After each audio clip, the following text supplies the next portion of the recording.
morning. Today we are going to continue with the same exercise 16G. It is about the rate measurer. In the previous video, I already told you what is the physical meaning of rate measurer. Rate measurer means differentiating, finding the finding the rate of change of one variable with respect to the other variable. That means by finding the derivative, we are trying to find out the rate measurement. Is it alright? So we will have some few more examples today. We are going to start with question number 4. Question number 4. In question number 4, we have again the distance by means of a general formula. S is equal to 3 plus 5t plus t cube. In every question there is something new they are asking. So with this few questions you will have some idea about what is the rate measurement and how to calculate it. So you are given this distance. Now the first part of this question is find out the speed at the end of 2 is to 1 over 4 seconds. Find the speed. So this is the distance. You know that whenever you have to calculate the distance at a particular time, what you will do with this general equation, you will find out the derivative of this one. So this is ds over dt, right? The derivative of the constant is 0. The derivative of this 5t will be just 5, and the derivative of this t cube will be 3t square. So now we calculated the speed. This is your, I told you if they talk about speed, you can write speed. If they say velocity, you can write velocity, right? So by calculating the rate of change of this distance with respect to time, you have what you have calculated? Speed. Now we are going to find out this speed after the given time. So we are going to calculate ds over dt after after 2 is to 1 over 4. When you simplify, it comes as t is equal to 9 over 4 seconds. So let us calculate. So 5 plus 3 into 9 square over 4. Am I understood? So now we are going to calculate this. This will come as equal to 5 plus 9 9 is 81, 81 3 is 243. 243 divided by, this is, t is 9 over 4, and then you have to square it, right? That means this will become 16. This is 16. Sorry, denominator 16. Now 16 5 is 80. 80 plus 243 divided by 16. Am I very clear? So this comes as equal to 323 divided by 16, and using the calculator, when you calculate, the speed is coming as equal to, the question is to find the speed at the end of 2 is to 1 over 4. So can I have a calculator? No, in your calculator you can give me the answer. 323,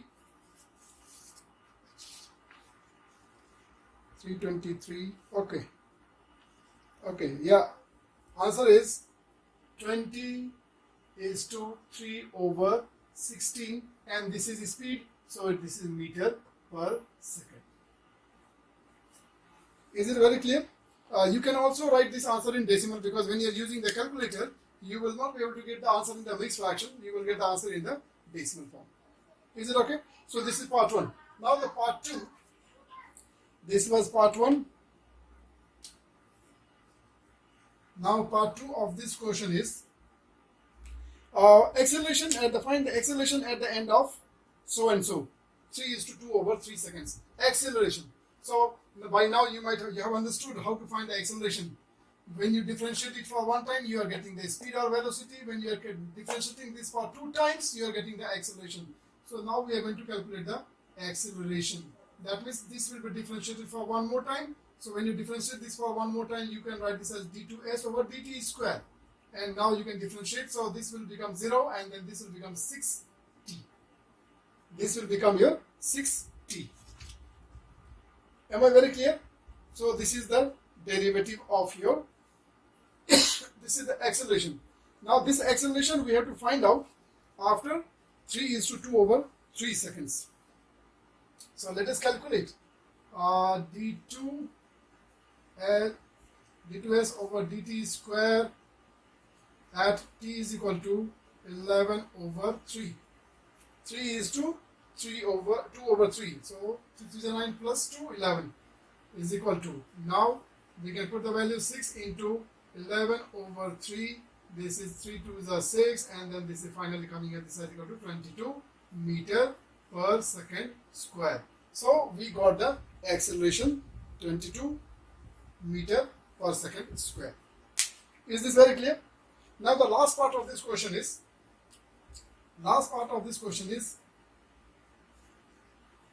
the average speed during the 5th second, right? Average speed during the 5th second. So to find out this average speed during the 5th second, what we can do is we will first find out the difference distance traveled in the 5th second, okay, and then we will find out the average speed.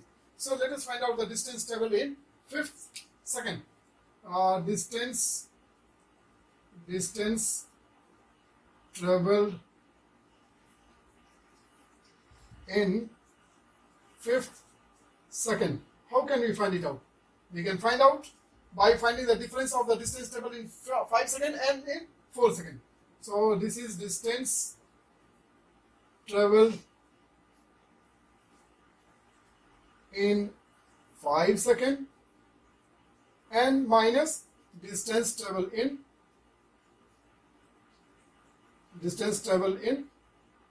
4 seconds. Is this okay?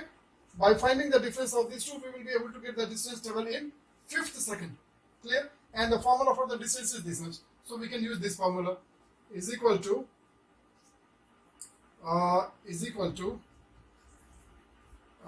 3 plus 5 in 5th second.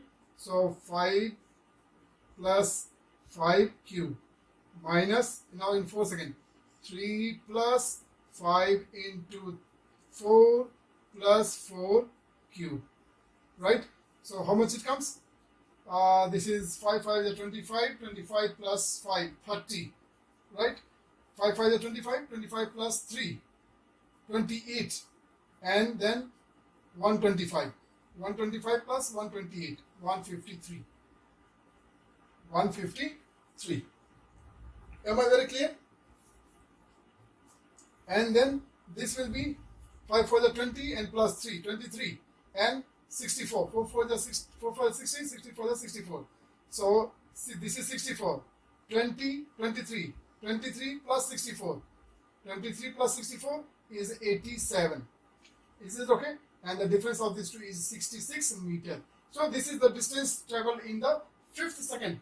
And now we can very easily find out the average speed during the 5th second. So here I will show you average speed in the 5th second. Average, you know how to find the average? Average speed in 5th second, right? So in the 5th second, the distance travel is this much.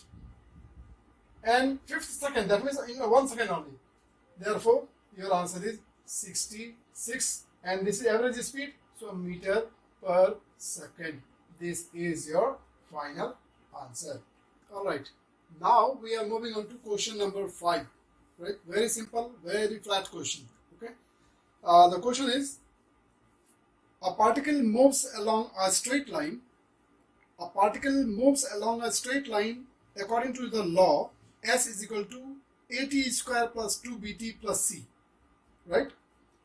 So you are given the equation for the distance. Right?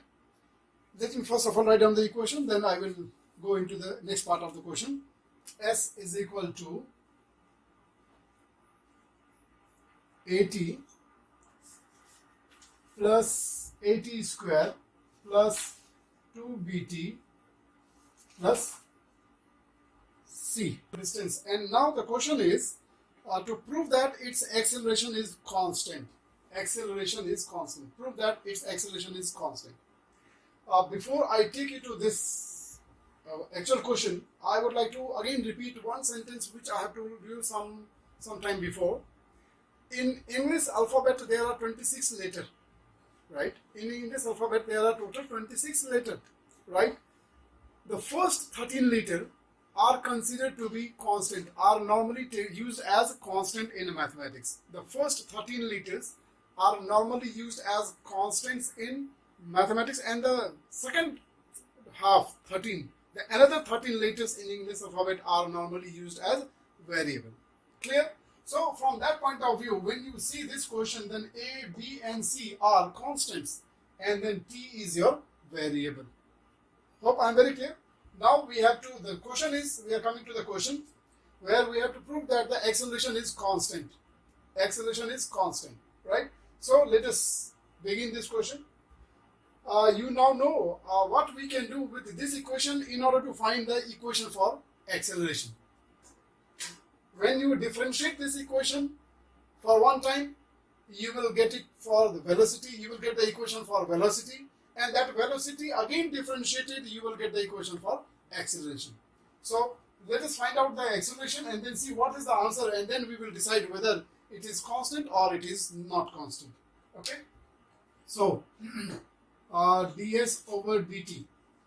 When we calculate this ds over dt, I told you this is either velocity or speed. In this case, this is velocity because they are talking about the acceleration. So velocity is the rate of change of displacement with respect to time. Differentiated, this will come as a is constant, will remain as it is only, t square is differentiated, so 2at, right? This is 2b, and this is just constant, so this will disappear. So this becomes the equation for your velocity, right? Now in this velocity, what we can see here is there is a variable called as t, right? So because of the presence of this t, the velocity is a variable. So this whole quantity, because of this t, will be considered to be variable. Clear? Now we are going to calculate the acceleration, and the question says that prove that the acceleration is constant. So let us see now. One more time, we are going to differentiate this as d2s over dt square, where you are differentiating the velocity again with respect to time, and this is called as acceleration. This is called as acceleration. Am I very clear? So let us start differentiating. This is t, so dt over dt will become 1, and therefore this part from here you will get only 2a. This whole thing is constant. That means this will become, the derivative of this will become constant. So finally you have got your acceleration to be as 2a, and in this 2a, 2 is a number, obviously it is constant. A is the first 13 letter of English alphabet, so this also is constant. That means overall this is a constant, and therefore this proves that acceleration is constant, right? So we can write here, hence it is proved that acceleration is constant. Is it done? So this was your question number 5. Alright, we will take one more question of this exercise. That is question number 6. Question number 6. What this question says: if y square is equal to 4x, find the rate at which y is changing with respect to x when x is equal to 4. So very simple. You are given the equation as y square is equal to 4x. Y square is equal to 4x. Is it okay? What the question is, find the rate at which y is changing with respect to x when x is equal to 4. So you have to first of all find out the rate of change of y with respect to x. So first we will find out the derivative part, and after finding the derivative we have to find out the value of that derivative for x as equal to 4. Hope I could make you clear. Okay, so we are going to do that. But to start that question, to start finding the derivative of this part, I feel that there is a slight problem, right? And that is about the power. Because so far, any equation that you have seen, you might have noticed that y power was always 1. Y power was always 1. Is this okay? It can be done. Okay? Even we can find out the derivative of this also. Even if the power of y is something else also, we can do that. Right? So this question we can do it by in the same condition as it is, or if we want, we can solve this question by sending the power to the other side also. By sending the power to the other side also, we will be able to find the derivative. Am I very clear? So as you wish, whatever way you want to do. So if I do this question by sending the power to that side, what will happen? This y is equal to, and then the square will go to the other side, it will turn into root. So root of 4x, right? And after writing this, what we can notice here is that 4 is a square number. So this can come out of the root sign as a square root of 4 as 2. And then you have this root of x. So first of all, what we did is we have simplified by sending the power to the other side. And now we have our new equation in the form of this one. This is one way of doing this question. And after this, we can find out the derivative of this. So this is dy by dx.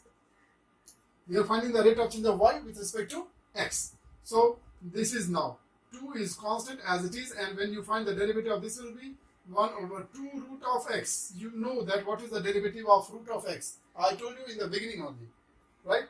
Now this 2 is cancelled, so your answer is 1 over root of